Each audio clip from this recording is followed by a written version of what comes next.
All right, I am Patrick here with Screamstream, and we have a special interview today. We have Michael Cooney, who is the director of Jack Frost and Jack Frost 2, Revenge of the Mutant Killer Snowman, with us today. Thank you so much for agreeing to take some time out and talk to us today about your career. Not a problem. Absolute pleasure, Patrick. I love talking about Jack Frost. I have only fond memories of both of the movies. So this time of year, if the opportunity comes to talk about it, fantastic. Right, right. So going back to the very beginning, you were born and raised in London, England, and what was your family reasons? Was it schooling? Was it career that made you move to the US?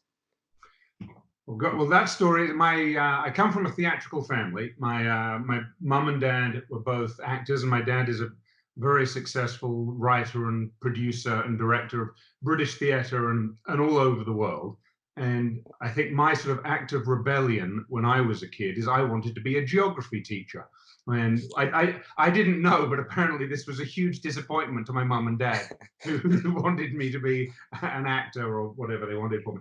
But I think I wised because that was my life. That was I've slept in theaters and all as Right. a kid, and that was so teaching geography sounded exciting to me. And then actually, I went for a moment. I applied to Exeter University just for that, and at some point I wised up, and I went to my mum and dad, and I said, I wanted to be an actor. And I said, I think I want to be an actor. And apparently they were so relieved. Oh, thank goodness he's come to his senses. Um, and I auditioned in England, and people wanted to talk about my dad to get to a drama school, which was Hmm. totally fine. It's absolutely cool. That's my entire life. That's what people wanted to talk about. That's absolutely cool. Uh, and I didn't even think about it. I happened to be visiting my brother who was living in Australia, and I stopped down in Los Angeles for a moment. And just wandering around, I happened to see the Lee Strasberg Theatre Institute, and I walked in and I said, "Hello, I'm Ray Cooney's son. Can I have an interview?" And they went, "Who's Ray Cooney?" And I think some part of me went, "Oh, that's sort of interesting that they didn't know who I was." And I auditioned and I got into acting school. And my dad and mum, they're brilliantly supportive. They sort of said to me, if I wanted to be a doctor or a lawyer, they would have put me through college and taken care of me. I didn't. And so they put me on a very small budget, but enough to pay rent and Hmm. not starve. And they said, "You've got 5 years. Go out there and, and see if you can make it work." Which is that's the sort of an opportunity that I appreciate and realize not a lot of actors or writers get. That I Right. had a baseline that I knew I wasn't going to starve. But then I got into acting school, and this is on the first Tuesday, they put you on video camera, and it was some scene that I was a policeman, and they played it back, and it was as bad as that. It was so bad. And I realized in that awful moment, I could still picture it in my head going, "Oh, yeah, this isn't going to work. This is just awful." By that time, I'd told all my friends I'm off to LA to be the next Tom Cruise, and it's all going to be good. No, it's awful. And I, I think I blamed the writing, all these monologues, and I started writing my own monologues. The acting didn't improve, but I discovered I loved writing. And the Hmm. little backstory to that is I have failed every English exam in England ever. Can't spell, still can't spell. Thank goodness for word processors and spell check and all of that. Uh, Right. but I've failed everything, and so I didn't think I could write. Uh, and I never discovered the joy of it until it didn't matter. And I started writing these monologues, and I wrote plays, and I happened to have best friends who wanted to be movie producers. And so they were making music videos and commercials. And so I worked on the set as just for nothing, Right. third, fourth AD, whatever I could do, PA, Hmm. learning it, and just fell in love with the movie business and television now, but they're all movies now. They're all fantastic. So I Hmm. fell in love with production. Uh, Kept on writing. We kept on trying to sell things. Nothing sold. And this does weave into Jack Frost Right. because Right.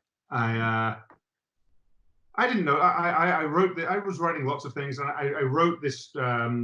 I had a cabin up in Big Bear, which in California is about 2 hours Hmm. away. It's snowy, and my two producer friends, my two mates, were with me, and we built this snowman up there, and we made it a slightly spooky, angry snowman. And the next morning, they were a couple. They were Vicky and Jeremy were a couple, and the next morning, Vicky said, "That snowman outside the window was just staring at me." And we thought, could you do a horror movie with something as that innocuous as loving as a childhood snowman? And we thought that's silly. So what the first version I wrote was a much bigger version of it. And Right, yeah. I've told this story before. It was at one point a big budget movie that Rennie Harlin was on to direct, and it was all exciting. And the story is all of this is like hearsay, and I was never in the room with Gina Davis when she read it and said it was awful. But apparently she read it and said, "This is terrible. You're not directing it." Anyway, I want to do a pirate movie, so they went off and did their pirate movie, and this also coincided with the 5 years that my dad said, "I'll take care of you," had run out, and right at the collapse of this. It was like a $35 million movie it was going to be, and it all fell apart. And I went back to England with my tail between my legs. It had all sort of collapsed. And I went to work. My dad had some theaters at the time, and I went to work in the box office of one of his theaters. I moved back in with my mum and dad. Uh, Hmm. and my dad, he's written 26 plays that have been in the West End all around the world. He said, "Why don't you write a play?" He said, "I can't help you out there in Los Angeles. You've discovered writing, which is wonderful." He said, "Write a play." And he said, "I'm not going to put it on in the West End, but we can do a play reading of it and see where it goes." Hmm. So I wrote this play called Cash on Delivery. And we had a play reading of it, and nothing really happened. I rewrote it after the play reading. And my dad's manager, who was also looking after my play, he said there's going to be a production of it in Norway. And I thought, oh, big whoop, what do you do? Who cares? And was still working in the box office. And about 6 months later, I get a phone call from my dad's manager saying, "You've got a check from Norway. It's a big success." He says, "You've got £4,000, which is at the time was an enormous amount of money." And Hmm. he said, "They've made a mistake." He said, "They've sent £40,000. It's a mistake." So, and I still thought 4,000 was amazing. He phones me back the next day. "No, it's £40,000. Oh, wow. It's selling out a 2,000 seat theater in Oslo, and it's this huge success." And my dad is thinking, "This is wonderful. My son's going to take over the family business and be a playwright." And I am literally on the next plane back to Los Angeles with this check to my friends going, "We're making a movie. We're making a movie." And so we had productions office. And this was at the time when you could kind of fake your way into making a movie, that you would, we used my 40 grand to get in production offices and start casting and all, so it looked like you're in production, hoping that the real money Hmm. would take over. And there was this company called Prism Entertainment who I don't know if we conned them or they conned up, whatever, but the production happened. They stepped up and said, "Sure." And at the last minute, they stepped up. And one of the reasons might have been is because, in fact, what we didn't know is they were about to declare bankruptcy. And Prism Entertainment, we were in pre production, we were about a week out from shooting, and they announced their bankruptcy.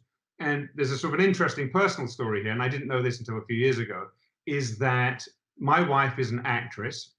Her name is Jessica Collins, and one of her claims to fame is the movie Leprechaun 4. Oh, okay. Yeah, Yeah. Leprechaun in Space. And what we didn't know is apparently Prism had a slate of maybe 8 movies, and their financing company says you can only choose 2 movies. And for some reason, they chose Jack Frost, and they also chose Leprechaun 4. And these are the last 2 movies financed by Prism and Lou Horowitz, who was the banker who did Hmm. it. And so, but I didn't know that until I met my wife 20 Yeah, years later, and we figured that out that's cool. together. Yeah. Um, but then, so the movie that one of the things that happened that Jack Frost then it was a low budget, and part of the that happens with that sort of budget is you're borrowing the money to make the movie, Mhm. and you're actually, the longer it takes you to make, enormous 20-30% interest a year. So you are trying to make the movie in a short amount of time. Right, right. This is how they were done.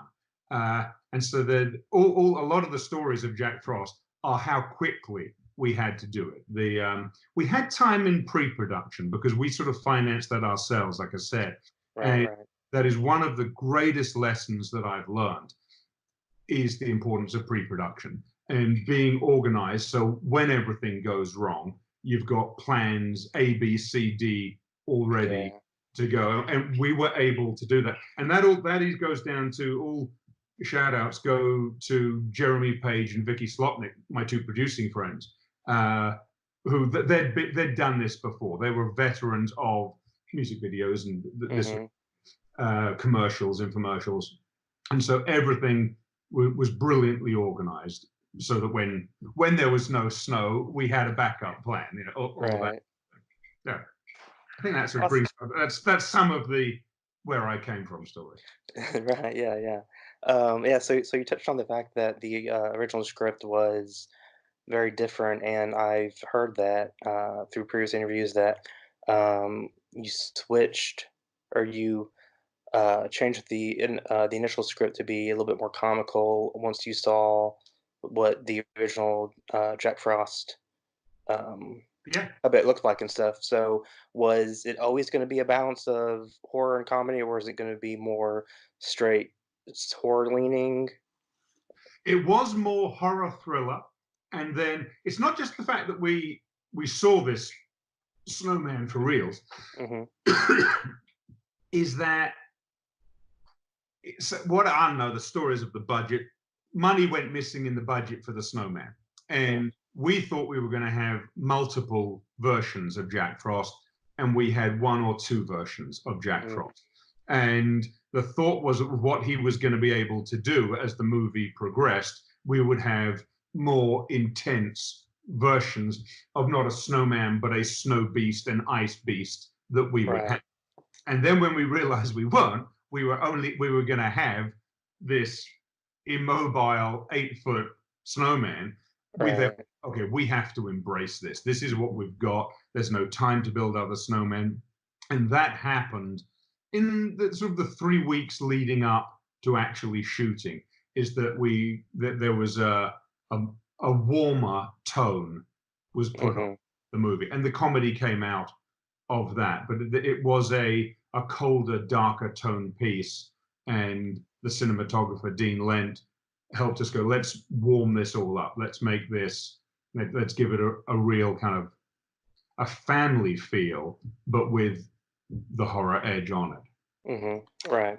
And, this film is known for many different aspects, but, probably one of the more, notable ones is the fact it was the film debut of Shannon Elizabeth, and, her infamous, death scene within the film and everything, and, um, can you just talk about how she was on set and, if you She's know if she's very in the years past, if she because a lot of times, like with like for instance, for the longest time, Kevin Bacon didn't really acknowledge his Friday the 13th as his film debut, Yeah, and so and some others have been the same. Do you know if she's about the same way, or if she's I guess if she acknowledges that that was her film debut?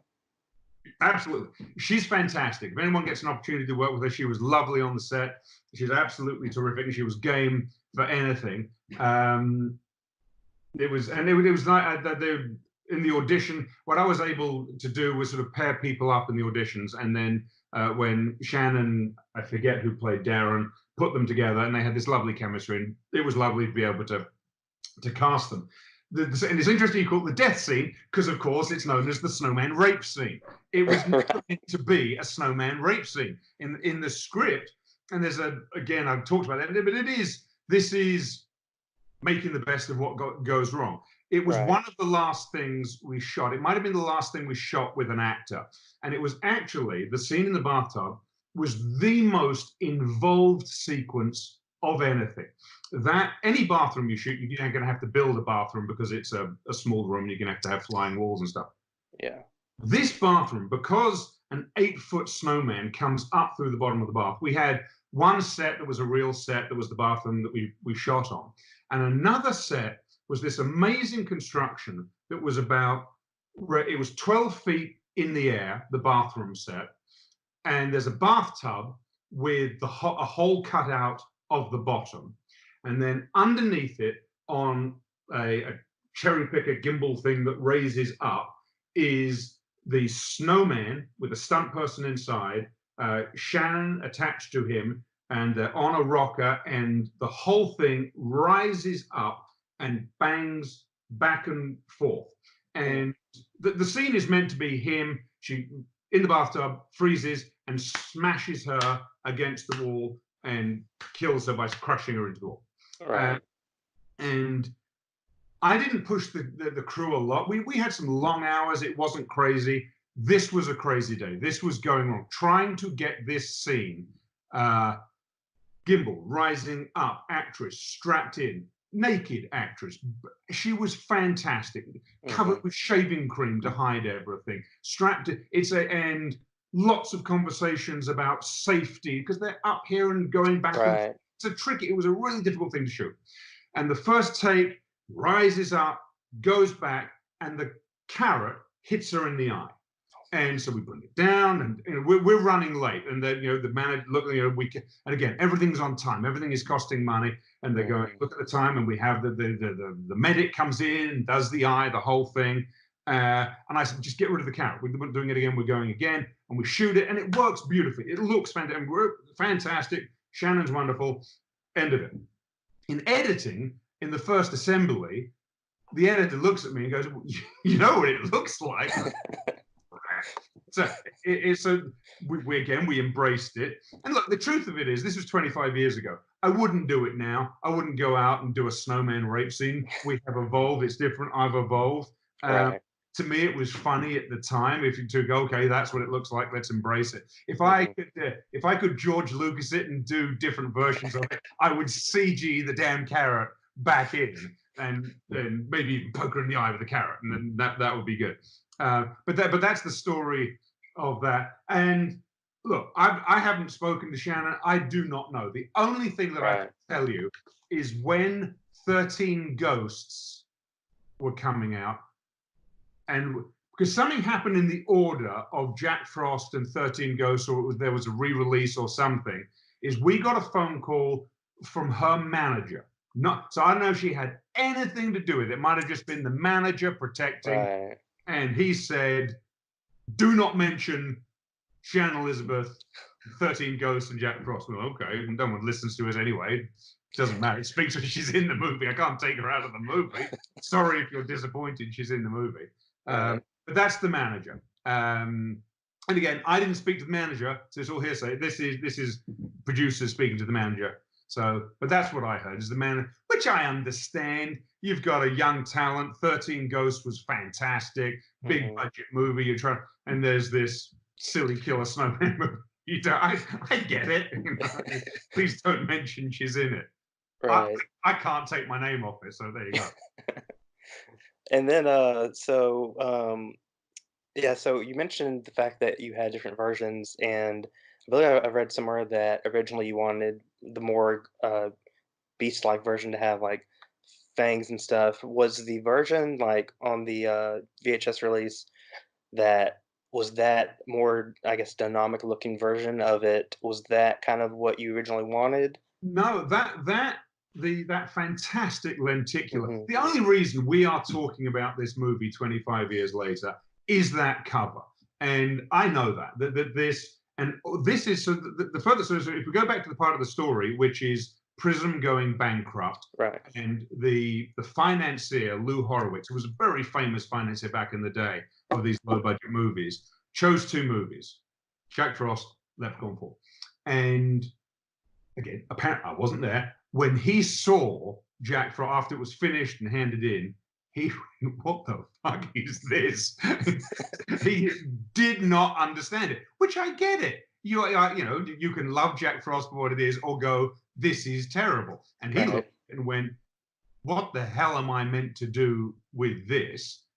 And he sold it to Apix. Now, what I think happened is that the marketing campaign for it is there was some guy at, and I forget his name, and I should know because I've told this story, a marketing guy at Apix looked at this film that was for sale and went, I know how to sell it.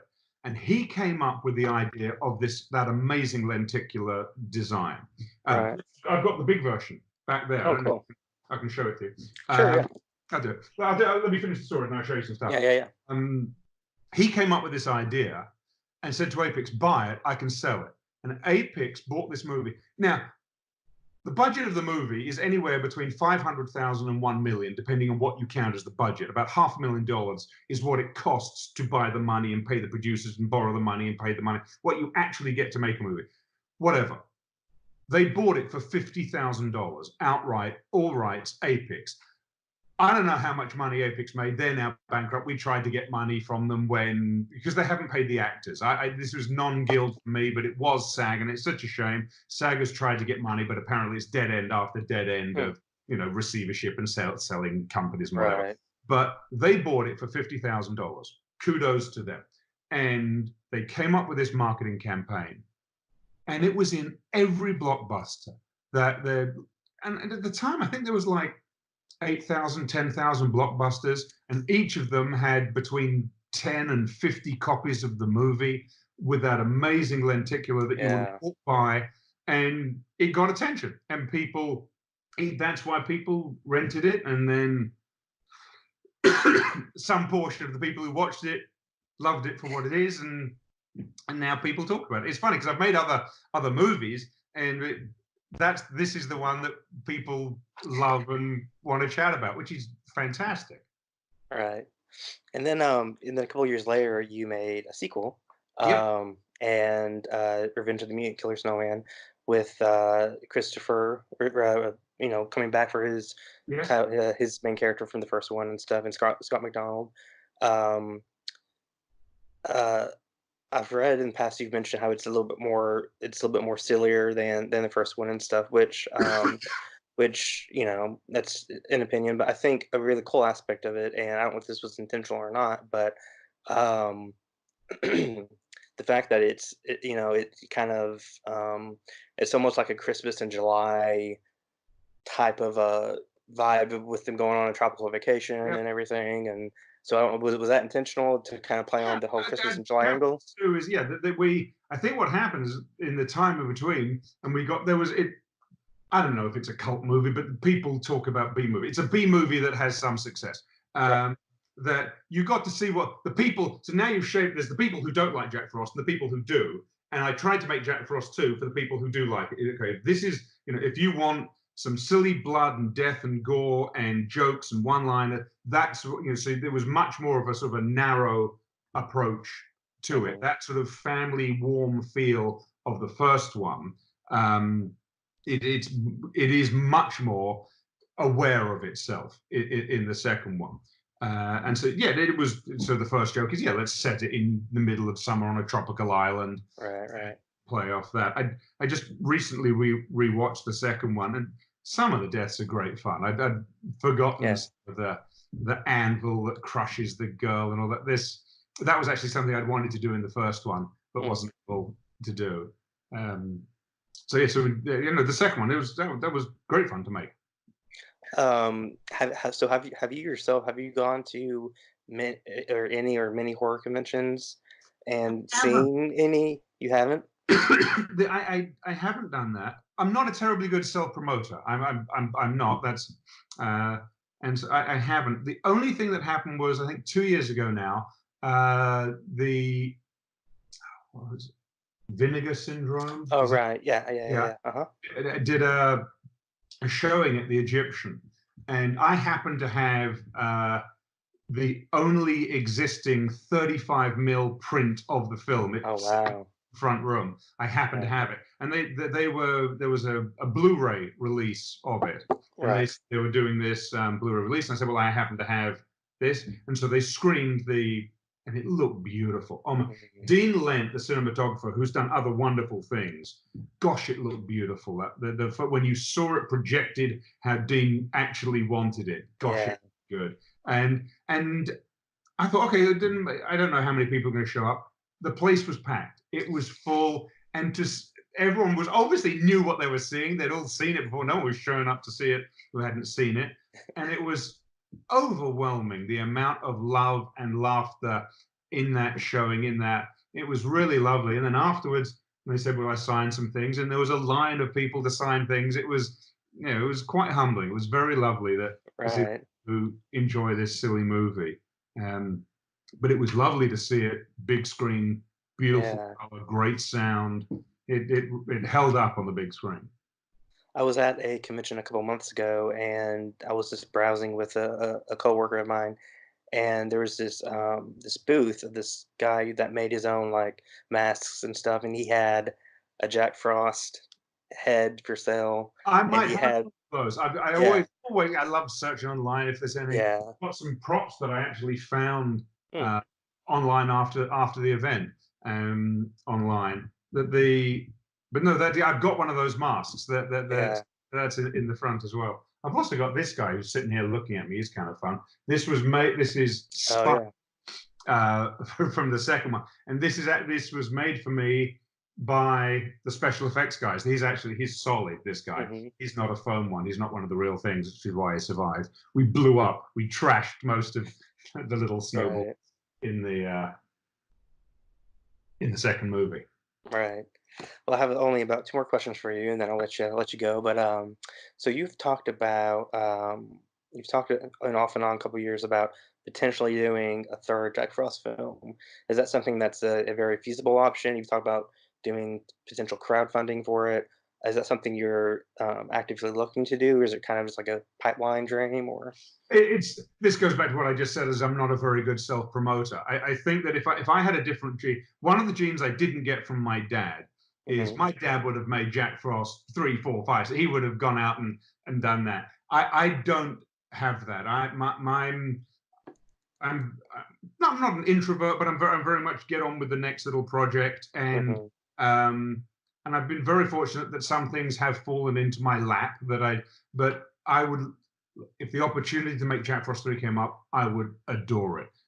It would be fantastic. I've got half a script written. The end of number 2 is Jackzilla, and the right, terror at the end, and I've got a thought of how, to do a play on that sort of monster movie. Uh, so I do have an idea for something. Yeah, I would love to. I've had enormous fun making them. Being in production is huge fun, and so yeah, if that came about, of course I would jump at the opportunity. right. You never know with Netflix. Then you said that Jack Frost 1 and 2 are currently running on a couple of the streaming services. Right, yeah, it's You know, some yeah, Amazon executive might come in the morning and the algorithm says make Jack Frost 3. They yeah. tell my computer what to make. They type in what's streaming, what's being looked at. You never know. Enough people watch these things, they'll go, oh, we should make another one. Yeah, yeah, yeah. I mean, yeah, it's very interesting how that's like the main shift in what gets made and what doesn't get made, and just how especially this past 6 months, how with like Disney Plus coming out and everything, how the streaming, all these different companies that are coming out with their own streaming platforms, how that's becoming the main, almost more so than theatrical releases. Yeah, no, How it's the main. it's shifting. I think that experience in the theater. I've got uh, 2 kids, 14, 15, who adore the MCU, and so we go and see those. And I'm glad we see those on the big screen with Mhm, surround and all of that. That is a fabulous experience. Um, but one of the things that I hope with all this streaming and the algorithms that look for trends is that I think then that means there is a hope that if people search out a niche genre, that it mhm, doesn't go unnoticed. That if people, and from my point of view, if they look up Christmas horror movies, they put, oh, we need more right. or whatever it is, but for whatever filmmakers, that this is an opportunity uh, for producers to get noticed to have small niche things noticed. Right, right, yeah. Well, do you have anything, currently that you're working on or going into next year that you are working on or have a hand in or Yeah, some sort of a, fingerprint on? yeah. There's a couple of things. I'm working on a very fun a pilot for Fox. That's It's a family time travel. It's got some interesting little kooky things to it. And there's a thriller that I've written. It's now called Obscura, that Gail Ann Hurd is producing, Mhm. and we're finding cast for that at the moment. Awesome. And that is I've I wrote some movies, Identity and Six Souls, and some other ones that are more sort of thriller than Mhm. horror. And Right, that's right. this is hopefully a throwback to the like sort of the 1990s Joe Esterhaus, Jagged Edge, Yeah. those sort of very simple, a few characters. Mhm. Is he? Isn't he? Is she? Isn't she? Who done it? A murder mystery. And it's it's a good piece with some fun twists along the way. And so that'll hopefully come together next year. Awesome. Well, that's really exciting. Yeah, Well, I want to thank you for taking a little bit of time of your day today to talk to us about your past, these two specific projects you were on, and it was a joy talking to you. I really appreciate it. thank you, Patrick. Absolutely, always fun to chat about Jack Frost.